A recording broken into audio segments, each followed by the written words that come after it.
Assalamualaikum warahmatullahi wabarakatuh. Selamat pagi teman-teman, baik yang ada di ruang Zoom maupun yang ada di kelas. Bagaimana kabarnya? Oke, Ibu berharap teman-teman sekalian selalu diberikan kesehatan ya. Sebelum kita memulai pembelajaran pada pagi hari ini, alangkah baiknya kita berdoa sesuai agama dan kepercayaan masing-masing. Berdoa dimulai.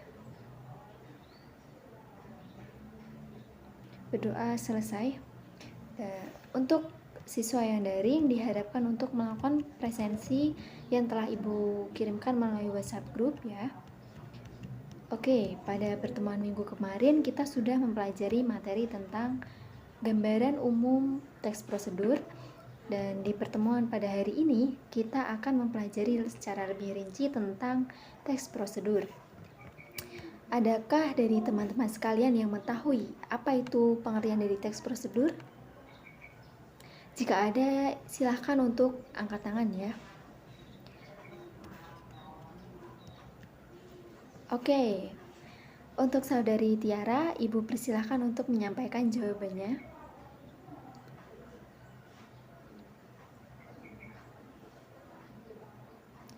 Oke, terima kasih Tiara atas jawabannya. Jadi benar ya teman-teman bahwasanya teks prosedur merupakan sebuah teks yang berisi tentang langkah-langkah maupun tahapan-tahapan ketika kita akan melakukan suatu kegiatan. Teks prosedur ini bertujuan untuk menjelaskan cara membuat ataupun mengerjakan sesuatu dengan langkah-langkah yang sudah terstruktur dan sistematis. Selanjutnya yaitu ciri-ciri dari teks prosedur. Yang pertama ada menggunakan kata-kata kerja perintah. Ketika kita akan menulis teks prosedur, kita harus menggunakan kata-kata kerja perintah yang berisikan tentang perintah, himbauan ataupun larangan, serta setiap di akhir kalimat itu diakhiri dengan tanda seru. Yang kedua yaitu menggunakan konjungsi. Ketika kita akan menulis teks prosedur, kita harus menggunakan konjungsi. Konjungsi penambahan adalah sebuah konjungsi bermakna tambahan yang diberikan untuk menggabungkan kalimat sederhana menjadi kalimat yang kompleks. Contohnya yaitu selain itu, kemudian, selanjutnya, dan lain sebagainya. Selanjutnya itu menggunakan kata-kata teknis. Menggunakan kata-kata teknis yang berkaitan dengan topik yang akan dibahas. Kata teknis sendiri memiliki arti yaitu kata-kata yang memiliki makna khusus pada suatu bidang keahlian maupun keterampilan. Makna dari kata teknis ini adalah makna leksikal atau makna kamus. Apabila teks tersebut berkenaan dengan masalah komunikasi, maka yang akan digunakan juga istilah-istilah dalam komunikasi. Sebaliknya juga seperti itu ya teman-teman. Selanjutnya itu terdapat tujuan yang akan dibahas. Jadi tujuan kita membuat teks prosedur ini apa gitu? Tujuannya yaitu untuk menjelaskan kegiatan yang harus dilakukan agar pembaca dan pemirsa dapat menyimak dan dapat melakukan secara tepat dan akurat ketika mengikuti sebuah proses membuat sesuatu, melakukan suatu pekerjaan ataupun menggunakan sesuatu alat. Selanjutnya itu ada alat dan bahan yang digunakan untuk membuat kegiatan yang akan dibahas. Hal ini tentang menjelaskan benda dan alat yang akan dipakai apabila prosedur itu berupa resep dan petunjuk penggunaan alat itu menggunakan alat dan bahan. Alat dan bahan ini digunakan sebagai gambaran terperinci tentang benda dan alat yang akan dipakai termasuk seperti jumlah, ukuran, dan warna gitu. Jenis-jenis teks prosedur antara lain yang pertama, teks prosedur sederhana. Teks prosedur sederhana ini berisi tentang langkah-langkah yang terdiri dari 3-4 tahap. Contoh teks prosedur sederhana adalah cara menghidupkan televisi, cara membuat teh hangat, dan cara membuat kopi. Itu bisa menjadi contoh teks prosedur sederhana. Yang kedua yaitu teks prosedur kompleks. Teks prosedur kompleks ini terdiri dari banyak langkah, seperti cara membuat donat, cara membuat email, cara merajut tas gitu. Itu kan membutuhkan beberapa tahapan-tahapan yang urut ya. Yang ketiga yaitu teks prosedur protokol. Teks prosedur protokol adalah teks yang pada setiap langkahnya bisa diubah dan tidak harus runtut. Walaupun tidak runtut, namun pada akhirnya hasilnya akan sama gitu. Teks prosedur protokol ini berisi tentang tahap-tahapan yang tidak terlalu rumit sehingga mudah untuk dipahami oleh pembaca maupun pemirsa.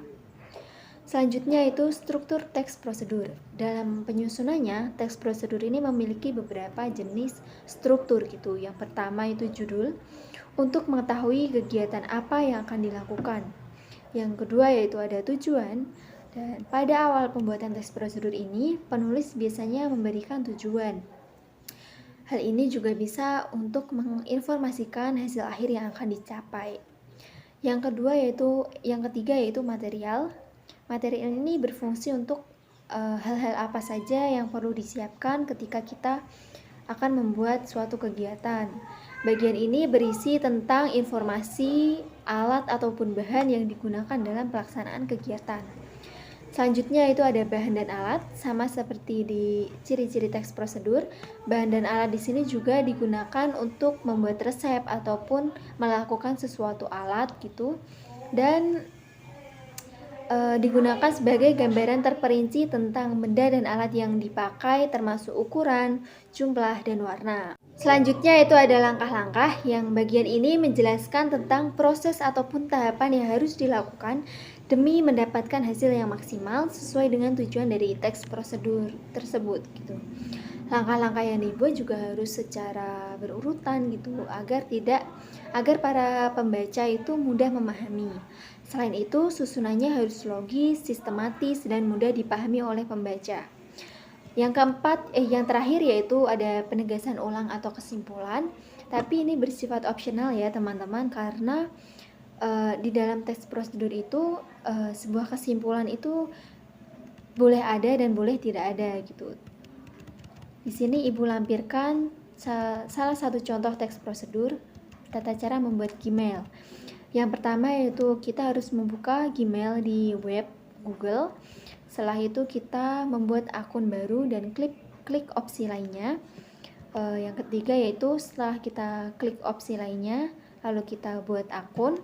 Setelah itu kita harus memasukkan isi formulir data diri dan beserta nomor telepon. Dan ketika kita mengisi data diri itu data pribadi, dan jangan lupa buat sandi yang Anda ingat.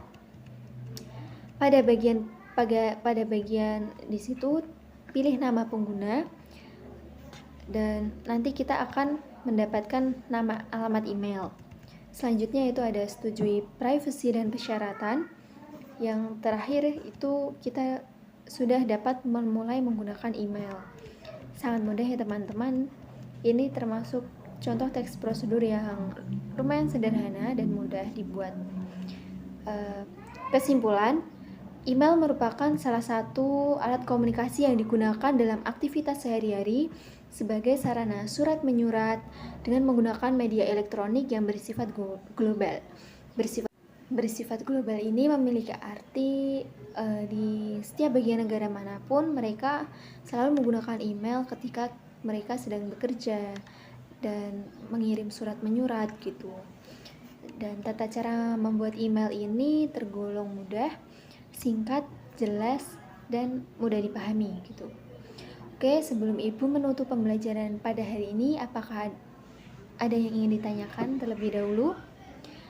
Jika tidak ada, Ibu akan memberikan tugas. Tugasnya yaitu carilah setiap individu salah satu contoh teks prosedur sederhana dan dikumpulkan pada H-1 pertemuan pada minggu depan.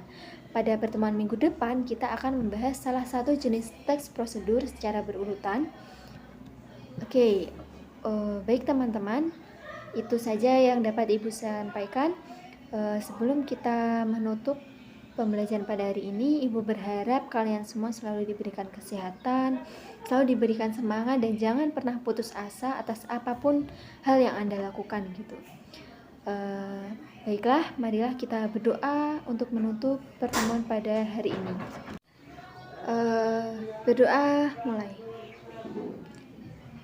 Doa selesai. Sekian dari Ibu. Jika ada kesalahan, Ibu memohon maaf. Wassalamualaikum warahmatullahi wabarakatuh.